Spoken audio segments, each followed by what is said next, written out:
Welcome everybody to another episode of a beginner series for Dyson Sphere Program, where I'm showing you snapshots of the different milestones, at least what I consider to be the key milestones of this game, and showing you what's needed to achieve them. And right now I'm going back to my home planet to check up on my green cubes factory. And this game, I don't think I say it enough, or maybe I do. This game is gorgeous. Behold my green cube factory. It's not that massive, but it is a big jump, and now things are starting to get tricky. Big jump from the previous milestone, that is. Let's see the map view. Let's align it to the North Pole, and as you can see, the planet is starting to get quite crowded. Just wanted to give you an overview of what it means to get here. This is an old save game where I saved the game at different milestones, stages of the game, and now I'm loading it when I finally have time to record videos, and I'm looking back at what I've done, basically. And it's interesting that now my build strategy is I wouldn't say completely different, but it's significantly different. For example, I wouldn't place all these matrix slabs so close to each other. It makes the spaghetti type of belt placing a bit more difficult if they are so close.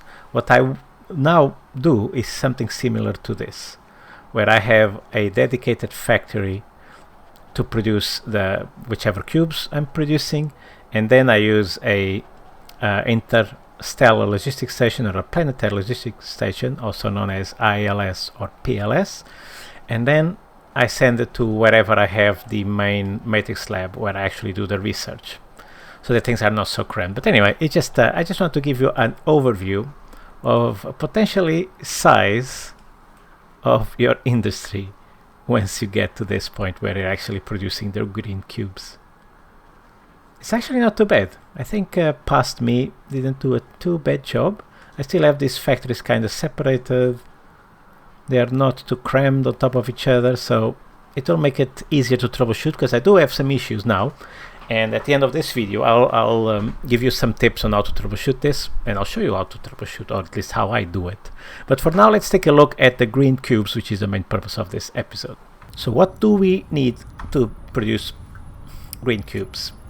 So we need Graviton lens and quantum chips. And I do a slight pause because I never remember the names of these things. So I wait for the pop-up, the tooltip to appear so I can check what it is. Oh, nice. And these things are now really complicated to make, or at least there's not a simple one to make, you know. If here, for example, processors are relatively simple to make, and all of these other cubes have some simplicity, now there's nothing simple about producing green cubes. Though they do have a very good benefit, which is you can also build warpers from them. And look, one single cube produces 8 warpers. So this is really cool. It really is a big benefit about this recipe, but we'll get into the warpers after this green cubes bit. So you need these two things, and as you can see here, if I drill down, you need other two things. This one, the strange matter, is really strange. It's quite complex to build as well, because you need Deuterium, and I'll focus into that soon. But yeah, this is quite complex, and sorry, just had to clear my throat. And then another thing really complicated to build is these Jesus, these blue processors or quantum chips. So you need a lot of things. So you need the processors, which are not too bad, but then you need these plane filters. And these plane filters require titanium glass and Casimir crystals, which also require a bunch of other stuff. So this is when things are really complicated, and that's another reason why I normally don't focus too much on the Dyson Sphere.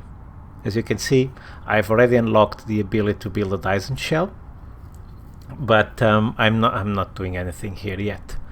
And if you remember on the previous one, we just created these swarms, which already provide a decent amount of energy. This 1.2 gigawatts are quite good. So as you can see, I'm consuming a lot of it already. And I didn't show on the other episode, but let me show you real quick. For you to consume those things, you need these ray receivers. And I'm not going to detail now what this means, but just be aware that the ray receivers is what allows you to consume the energy that you accumulate from or generate using the Dyson Sphere. In this case, I only have the Dyson Swarm. Deuterium. This is one of the first tricky ones you need to build. So what you need to build deuterium, you need this recipe where it turns one hydrogen in one deuterium. However, there's only 1% possibility for this to happen. So what you need to do is first you need to build these fractionators, because these are the machines used exclusively to convert hydrogen into deuterium. And this is not working because it's full. That's why it's not working. So what you want to make sure is that you have this loop, this semi-closed loop of hydrogen, because the faster the hydrogen passes by these fractionators, the faster is that 1% rate of producing deuterium. So this is your first focus, is to produce these fractionators so you can then produce deuterium. After you produce enough deuterium, you then can use this to produce strange matter. Strange matter has two things to consider. The first one is the amount of deuterium. You need a lot of it. So you need to make sure you have a big production, or I should say, a lot of hydrogen and a lot of fractionators to produce a lot of deuterium, if it makes sense. You can also capture these from the gas giants, but we'll get into that in another episode. So the other thing you need is to produce this green matter. But to produce the green matter, you need something called a particle collider. And this consumes a lot of energy. Oh, nice. So not only consumes a lot of energy, but it's a bit expensive to make. Let's take a look. By expensive, I mean it needs a lot of materials. They recently cut the amount of magnetic rings you need, or blue motors, like I normally call them. But you still need a lot of stuff. So what I normally do, and I recommend you doing the same, is you produce industries for every single material before you start working on this. And because this stuff consumes a lot of energy, 12 megawatts to be more exact, you have to make sure you have a good power grid. And again, that's why I suggest you creating a Dyson Swarm before you get into this milestone, because it will help you to supply energy to this factory. Otherwise, it's going to be very painful.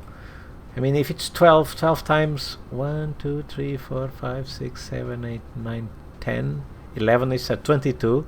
So 12 times 22, so that's 132 megawatts just for this.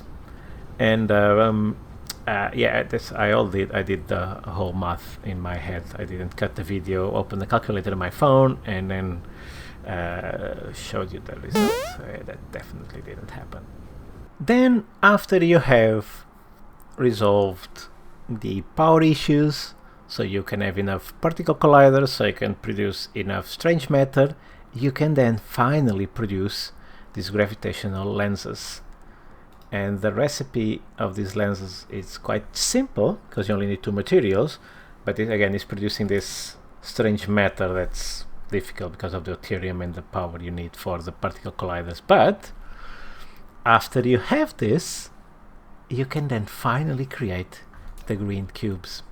And here we are, producing green cubes. Now there's something really interesting, is that, like I mentioned briefly, you can create 8 warpers from one green cube.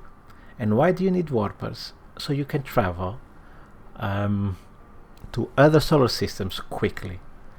There's another way to produce warpers, as you can see, by using the gravitational lenses, but it's really not useful. Maybe if you want to start exploring the galaxy or your star cluster, you might convert a few, just a handful, but it's a waste. A handful of gravitational lenses, I should say. But I think it's a waste. It's much better for you to first produce green cubes, and then the excess of the green cubes go to this space warper factory. As you can see, it's quite small, but you don't need a lot in the beginning.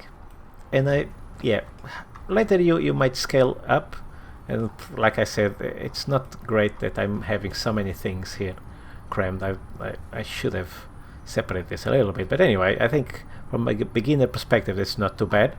And then what you do is you grab the warpers into your inventory, and you can use them for two things. First, for your mech. After you unlock the technology, you can then just place it here, and boom, you can now go to warp speed. I'll show you in a second. Okay, so as if you notice, I am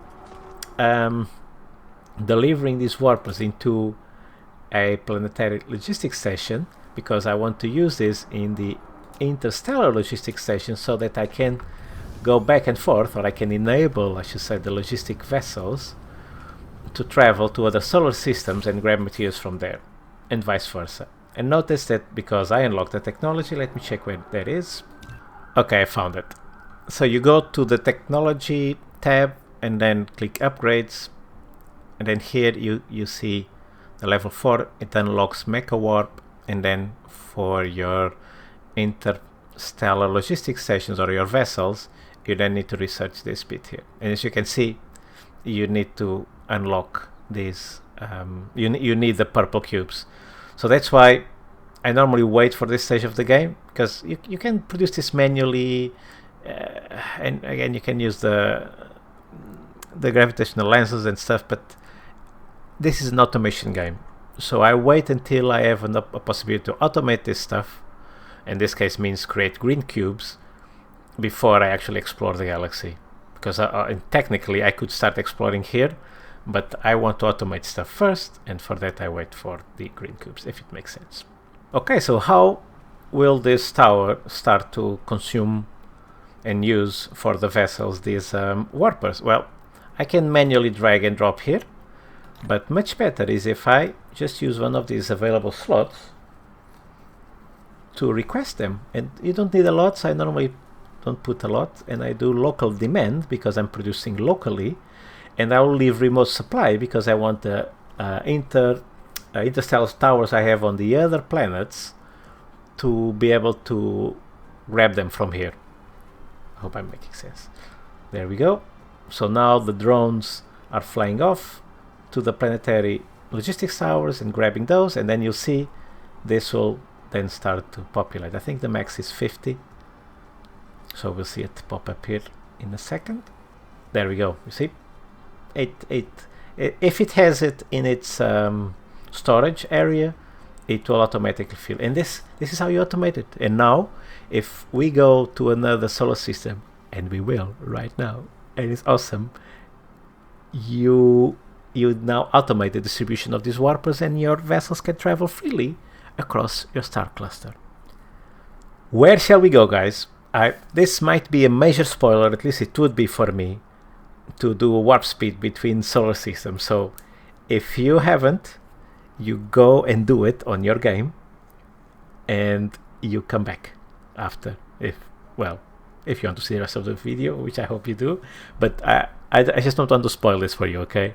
Just go, try to do it, and then come back.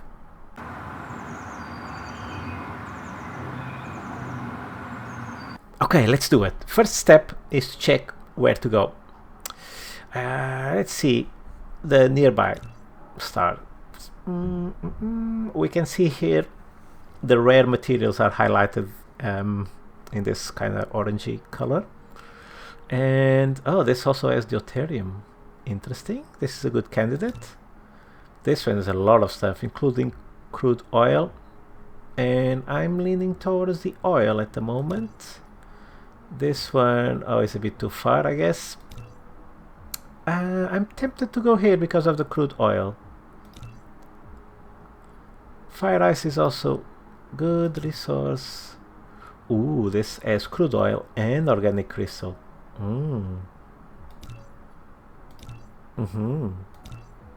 I don't know where to go. Well, maybe I should go to the closest one just to show you. Yeah, I'll eventually go to most of them. So yeah, let's go to this one nearby. So I click the arrow so I know where to point my mech. Let's check for fuel, very important. Ooh, I'm glad I did. Okay, I have a full tank. It kinda... it's enough, but I'll still grab more just in case. Okay, I have power. I'm not bringing any stuff with me to build things. Normally you would at this point. Let me show you my inventory. You should bring a lot of belts and sorters and towers and smelters, whatever you want to, and miners. Actually, this is one of the most important because you want to mine the remote planets. But right now, I just want to travel and I want to show you. I'm too excited, so let's enjoy this. Oh, wait a second. Before we enjoy this, I should tell you how to do it. So first you fly to space like you normally would. Why is this appearing here on the left hand side? Okay. So you fly into space as you would normally, and then you just press the caps lock key, and then it will start to warp. And then to stop, you press the caps lock key again. Okay. So I'm going to do it right now, and let's enjoy this.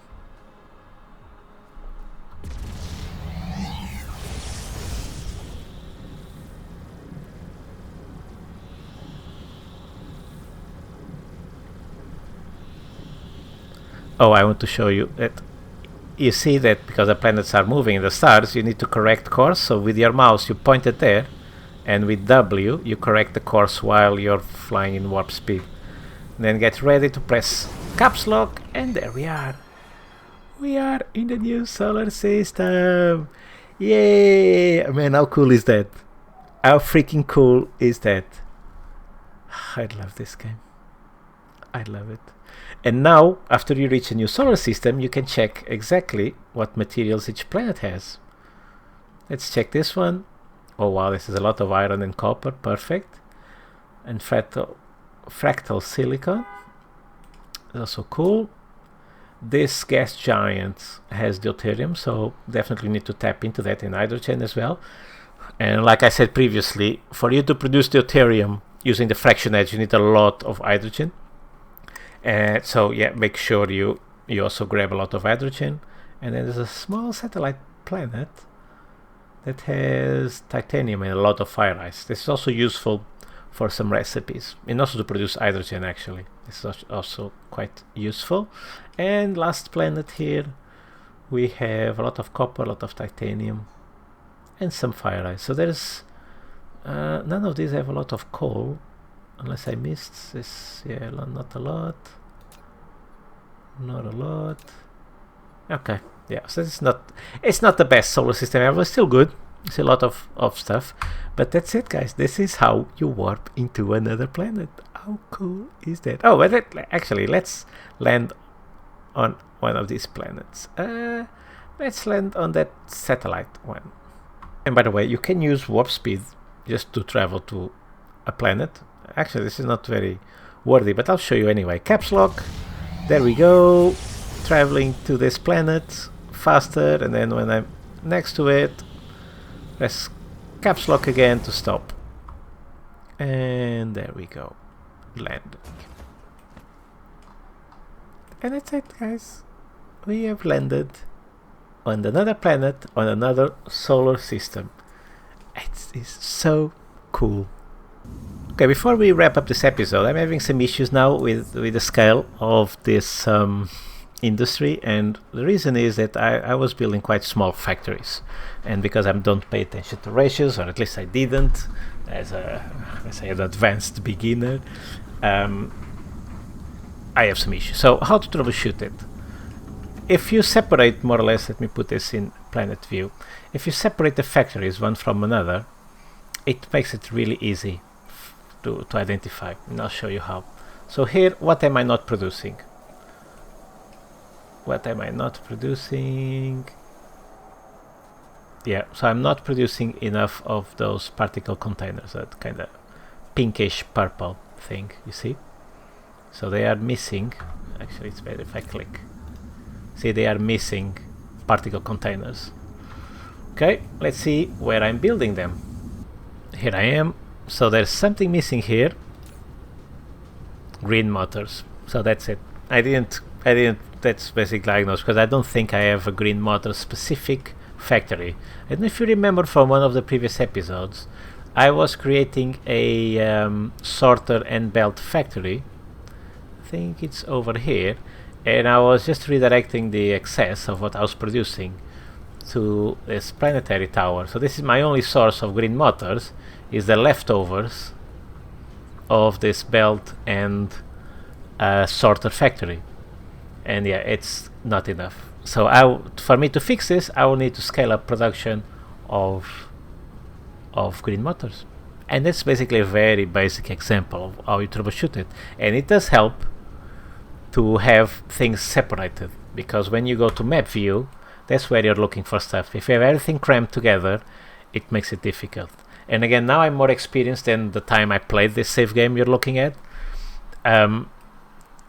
I still think this is a bit too crammed together. I now in my later in my newest save games, I separate things even better, and I also play with the